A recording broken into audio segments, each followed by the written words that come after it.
Très bien, on va changer un petit peu la formule établie. Je ne vais pas faire de revue de SmackDown segment par segment comme je le fais normalement parce qu'au final j'ai vu le show, je l'ai beaucoup aimé. Enfin beaucoup, il était bien dans l'ensemble et j'ai pas de grand chose à dire à part que bah c'était bien, c'était bien, c'était bien, etc. Ça ne rime pas grand chose. Ce qu'on va faire à la place, c'est plutôt faire un petit jeu, un petit jeu qui s'appelle le Comment je bookerai l'Elimination Chamber 2023 qui aura lieu ce soir et que bien sûr, lui pour le coup, j'en parlerai détail, segment par segment, match par match demain. Mais dans un premier temps, comment je le bookerai? Ce n'est pas des pronostics, ce ne sont pas des qu'est-ce qui va se passer, qu'est-ce que je pense qui va se passer parce que en soi, on s'en fout un peu, je trouve. Mais comment personnellement je bookerais ce show, qui je ferais gagner, qui je ferais perdre, et on verra si j'ai raison ou j'ai tort. C'est plus ça, au final ça rejoint un peu, c'est le même principe, mais avec des mots différents, je chipote. En tout cas, pour rendre ça un peu plus divertissant, on va parler de ces matchs, du match qui me hype le moins au match qui me hype le plus. Il n'y a que 5 matchs qui est chouette. J'aimerais que Revolution s'inspire de ce que de ce que font à la WWE avec leur pay-per-view. 5 matchs et digeste, ça a duré 3 heures ou alors 3 heures et demie. C'est pas des shows de 4 heures, 5 heures comme va être le cas avec Revolution, c'est vraiment dommage. Mais bref, 5 matchs, c'est digeste, on aime beaucoup. L'Elimination Chamber féminin, le match qui me hype le moins. Pour terminer, qui affrontera Bianca Belair à WrestleMania? Nous avons donc Asuka, la nouvelle Asuka, face à Liv Morgan, la un peu fofolle Liv Morgan, versus Nikki Cross, la grosse tarée que je déteste, versus Natalia, la natif de Canada, versus Carmella, qui s'en bat les couilles de Carmella, versus Raquel Rodriguez. Alors, j'en ai déjà parlé beaucoup de la construction de ce match que j'ai trouvé vraiment, vraiment pas très très bonne. Je vois deux lutteuses que j'ai envie, que j'ai envie de voir dans ce match, qui sont Raquel Rodriguez et Liv Morgan dans une moindre mesure, même si Liv Morgan, j'aime pas beaucoup son personnage à cause de son gimmick. C'est quand même un bon talent dans le ring. Au final, elle est un peu comme Asuka en ce moment, Liv Morgan. C'est un peu pareil. C'est un très bon talent dans le ring, mais le gimmick la tue, la flingue totalement. Le seul talent que j'aime vraiment parmi ces 6 femmes, c'est Raquel Rodriguez.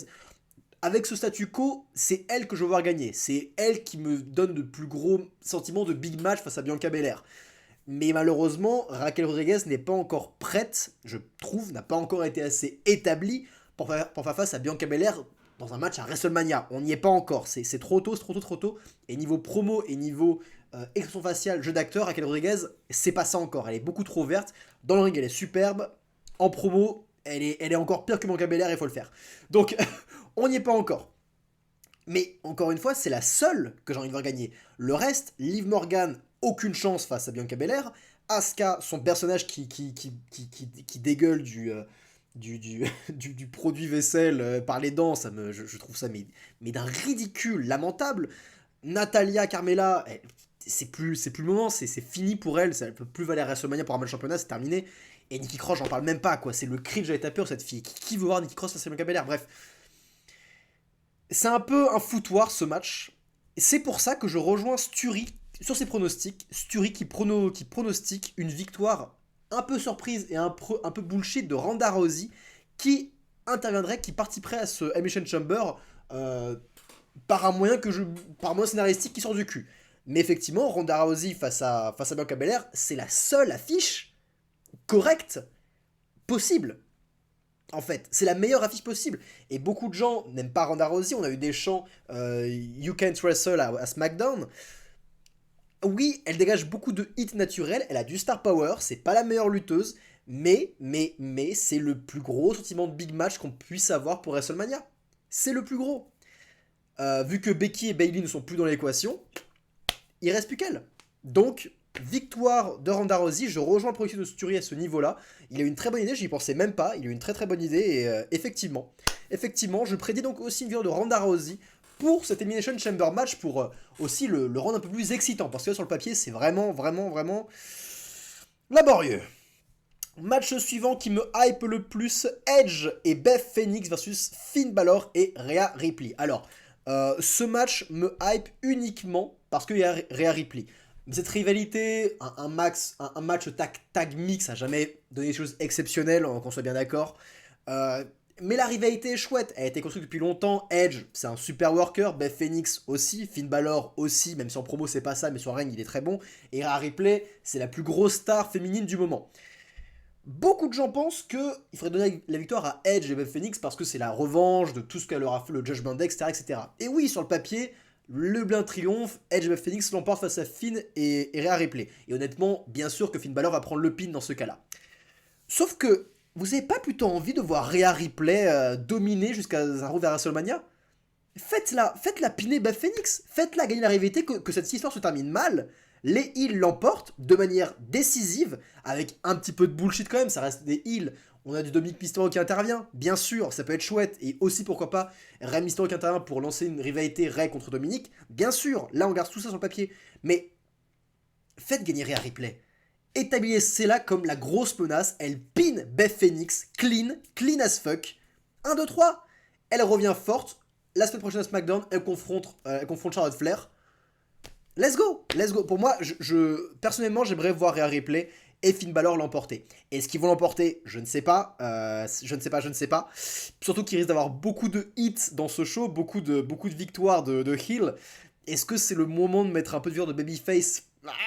Il y a moyen justement. Donc, ça me ferait chier. Si je vais faire des pronostics, je dirais que Rhea Ripley pardon, que Edge et Beth Phoenix devraient l'emporter. Mais moi, j'aimerais faire gagner Finn Balor et Rhea Ripley. Je trouve que ça a beaucoup plus de sens. Match suivant, la petite attraction. J'aimerais bien que ce match dure très peu de temps et ce soit de la rapidité, de la brutalité, en dessous de 10 minutes. Juste un petit blockbuster de hyper court mais hyper efficace. Brock Lesnar face à Bobby Lashley. Il me hype ce match, chez ces deux gros bourras qui vont se foutre sur la gueule. Ça va être chouette, ça va être chouette. Et Brock est un super worker, Bobby Lashley aussi. Ça va être bien, ça va être bien. Qui faire gagner maintenant? Brock Lesnar, en soi, n'a plus besoin de victoire. Le mec est suffisamment établi pour qu'à chaque fois qu'il arrive, ça fasse sentiment de big match. Il n'a pas besoin de victoire. Bobby Lashley a dû tourner heel. Ils l'ont fait tourner heel pour cette histoire. Chose que je suis pas. Que je suis pas d'accord à 100% parce que je trouve qu'il avait une bonne hype en termes de Big Face. Mais il y a toute cette histoire avec le Hurt Business qui revient. Donc, quitte à l'avoir fait tourner heel, autant l'assumer à 100%. On le fait gagner, peut-être avec l'aide du Hurt Business, j'en sais rien. On le fait battre Brock Lesnar. Il tourne full heel. Il rejoint le Hurt Business. Fin de l'histoire. Fin de la rivalité. On n'en parle plus puisqu'apparemment, le prochain adversaire de Brock ou de Bobby, ça va être Bray Wyatt. On en parle vite fait. Bray Wyatt face à Brock Lesnar ou Bobby Lashley, sérieusement, waouh, ça fait très bizarre sur le papier. C'est deux univers qui n'ont rien à voir. Rien à voir. Ces personnages, encore Brock et Bobby, sont très similaires dans la manière de construire un match, construire une rivalité. Bray Wyatt, on est complètement à l'opposé. Donc ça peut être assez intriguant de voir comment ils vont se démerder pour faire ça. Mais sur le papier, Bray Wyatt a zéro chance de battre Brock Lesnar ou Bobby Lashley. Et me sortez pas, je veux pas le voir justement rendre invincible, je veux pas le voir décrédibiliser des gars comme Bobby Lashley ou Brock Lesnar. Vraiment pas. Justement, quitte à construire un truc, j'aimerais bien voir Bobby ou Brock l'emporter face à Bray Wyatt, et que cette défaite cuisante de Bray Wyatt l'oblige à se remettre en question, changer de gimmick, enlever un peu de surnaturel, revenir au cœur du catch, revenir au cœur de son personnage, revenir à des basiques terriens, réalistes, terrestres, bref, profiter d'une grosse défaite à WrestleMania pour redevenir intéressant. Parce qu'encore une fois, Bray Wyatt sur le papier, ça peut être hyper intéressant. Il a une putain de bonne promo, il a pas le meilleur catch, mais il sait construire une rivalité, il sait construire un match si il ne parle pas de trucs totalement débiles avec toutes ces sortes de surnaturels. Bref. Pronostic, Bobby Lashley.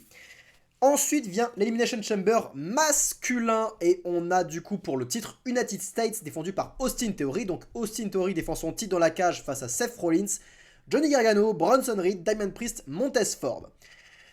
Je vois les 6 talents, je n'en vois aucun détrôner Austin Theory dans la chambre. Pour moi, l'Elimination Chamber, c'est l'occasion de montrer qu'Austin Theory, il peut se battre, il peut dominer la compétition, il faut établir, c'est vraiment un très très bon talent Austin Theory, j'aime beaucoup ce catcher, je trouve qu'il fait un travail remarquable et qu'on ne le voit pas assez. Là dans ce mois de février, en termes de construction d'Elimination Chamber, on l'a très très peu vu, on l'a vu une fois Austin Theory, c'était franchement pas terrible. On l'a très peu vu et il faut l'établir, c'est dommage de ne pas le voir assez ce gars parce qu'il est exceptionnel. Donc parlons des lutteurs dans l'ordre. Seth Rollins, je pense qu'il va être dans le trio final, voire les deux finaux, et c'est celui qui va devoir affronter Austin Theory à la toute fin. Je pense pas. Je pense que Seth Rollins va avoir un programme avec Logan Paul, c'est ce qui se dessine, donc il va pas affronter Austin Theory à WrestleMania. Mais bref, Austin Theory va battre Seth Rollins. Seth Rollins va être sympa. Johnny Gargano, pour moi, c'est un des premiers qui doit se faire piner parce que je trouve qu'il a pas grand chose à faire dans ce Demolition Chamber. Il manque clairement de star power et il fait clairement trop petit par rapport à ça, bref. Mais du coup, je verrais bien Gargano se faire battre, piner par Bronson Reed, parce que lui, il va être intéressant à suivre. Je pense que, pareil, il va pas aller jusqu'à la fin, Bronson Reed, mais il va pouvoir faire des choses, des trucs assez sales. Genre, bah, je pense éliminer Gargano, peut-être éliminer Montesford, on verra. Damien Priest, je le vois bien aller jusqu'au trio final en tant que ultime gros big heel à baiser. Je le vois bien éliminer Montesford par exemple. Et Montesford, voilà, je le vois bien aussi faire des trucs assez beaux, des belles dingueries, des beaux petits moves. Peut-être éliminer quelqu'un, peut-être éliminer quelqu'un, mais perdre à la fin évidemment. Au final, je ne vois aucun battre Austin Theory, donc une pièce sur Austin Theory qui va faire un beau showcase dans ses Mission Chamber et se crédibiliser à l'avenue de WrestleMania. Quel adversaire pour Austin Theory à WrestleMania? J'ai pas trop d'idées, on verra bien, je ne sais pas, à vrai dire je ne sais pas. Et enfin vient le match qu'on a tous envie de voir, ce match qui est tellement hypé, mais regardez la réaction de la foule à Montréal, la réaction qu'a eu Sami à SmackDown à Montréal, c'était exceptionnel. On parle bien sûr du main event, Roman Reigns face à Sami Zayn, une histoire qui dure depuis des mois et des mois et des mois. Sami Zayn, c'est le héros du peuple. Sa promo avec Cody Rhodes à Raw était géniale. Cette promo à SmackDown qui a obligé SmackDown à censurer son programme parce que les gens étaient tellement derrière Sami qu'au bout d'un moment, ils ont été obligés de chanter Fuck you, Roman. Ils ont été obligés de couper le son. mais c'est génial. Et voir Sami, par exemple, sur un Nadal et faire Je vais t'éclater, Roman. Non, il a pas dit ça. Il a fait Roman, ici, t'es chez moi, t'es à Montréal. C'est fou. C'était génial de voir ça. On a envie d'y croire en Sami Zayn. Il a réussi à faire en sorte qu'on a envie d'y croire. Quand je vois les statistiques, j'ai joué un petit sondage sur YouTube, un tiers de ce sondage des gens pensent que Sami va gagner. C'est énorme. C'est énorme. On parle de Sami Zayn face à Roman Reigns. Un tiers des gens pensent qu'il peut le faire. Déjà, être arrivé à ce stade-là, je trouve ça exceptionnel. Donc bravo à Sami Zayn. Par exemple, Kevin Owens n'a même pas atteint les 10%, il avait atteint les 5%. Bref, c'était catastrophique. Il ne dépasse pas Drew McIntyre qui lui était plus vu pour gagner, parce qu'on y croyait un peu en Drew McIntyre. Mais bien sûr qu'il faut faire gagner Roman Reigns. Moi, je ferai gagner Roman Reigns. Je foutrais de la hit colossale à Montréal, évidemment. Mais je crois en Sami Zayn pour me faire croire malgré tout à sa victoire. Il est tellement talentueux, la foule va être tellement derrière lui. Ça va être tellement déchirant comme match, il va s'en prendre plein la gueule, mais il va jamais abandonner. On va sûrement avoir Kevin Owens qui va intervenir. On va sûrement avoir Solo Sikoa qui va intervenir. On va sûrement avoir Jey Uso qui va avoir une place centrale dans la décision, dans le final de ce match. Mais même si Jey Uso rejoint Sami Zayn, Roman aura encore un autre dans sa manche pour battre Sami Zayn. Il en aura toujours un.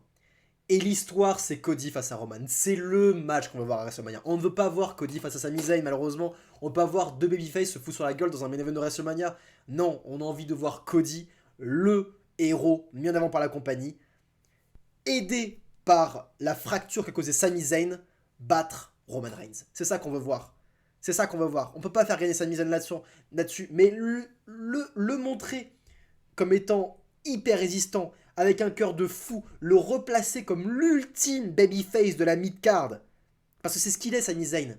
C'est ce qu'il est, c'est l'ultime babyface de la mid-card. C'est le héros qu'on a envie de croire. Peut-être que c'est lui qui battra Gunther. Vous voyez ce que je veux dire au final? Peut-être plus tard, dans un programme futur. Ça peut être chouette, ça. Ça peut être très chouette, justement. Il faut, il faut redescendre. Il ne peut pas battre Roman Reigns. Il ne peut pas battre Roman Reigns d'un point de vue business, ça ne fait aucun sens. Et avoir un triple threat à WrestleMania, ça ne fait aucun sens non plus. Il va avoir son match, comme l'a eu Drew McIntyre avec la Clash of the Castle. Le match va être exceptionnel, on va y croire, on va être debout. Et la clim va être fatale à la fin. La clim va être totale à la fin. Ça va remettre encore plus de 8 sur Roman Reigns, et on a encore plus envie d'encourager Cody Rhodes, qui, peut-être, avec le soutien de Sami Zayn, parviendra à vaincre Roman Reigns. Certes, c'est classique, mais on s'en fout. L'histoire, elle est géniale, elle est complètement prenante, on est à fond dedans. Tous les pions sont bougés de bonne manière, et tous les acteurs concernés sont exceptionnels. Bref, Victoire de Roman Reigns, on finit sur sur une grosse hit. Au final, quand je regarde mes pronostics, je vois que je fais gagner que des heals. Donc je pense qu'il y a bien un résultat où je vais me tromper. Et je pense que ça va être sur le match Edge et Beth Phoenix. Je pense que c'est eux qui vont battre Finn Balor et Rhea Ripley, même si je trouve ça vraiment, vraiment, vraiment dommage. C'est... Faire gagner Brock, je vois pas trop intérêt. Changer de champion pour Austin Theory, je vois pas trop intérêt. Ouais, c'est peut-être nos chambers féminins, faire gagner Liv Morgan avec la Rodriguez pour mettre un peu de babyface, mais je suis pas 100% chaud pour cette décision. Bref, sur les pronostics, la soirée va être clinique. Et ça va être un froid glacial à Montréal, mais j'ai hâte. J'ai quand même hâte de voir ça. J'ai hâte de voir ça. Je préfère avoir un froid glacial à Montréal et avoir une hype et une pop de dingue de star power de babyface à WrestleMania. Bref, c'était Kozak, on se retrouve pour Elimination Chamber, passer un très bon show, la hype est là, beau travail à toute l'équipe créative de WWE, beau travail à tous les talents, super taf, les matchs, je suis hypé par le show, vraiment hypé par le show, j'ai hâte de voir ça, donc on se retrouve demain pour en parler. Bon show, chers fans de catch.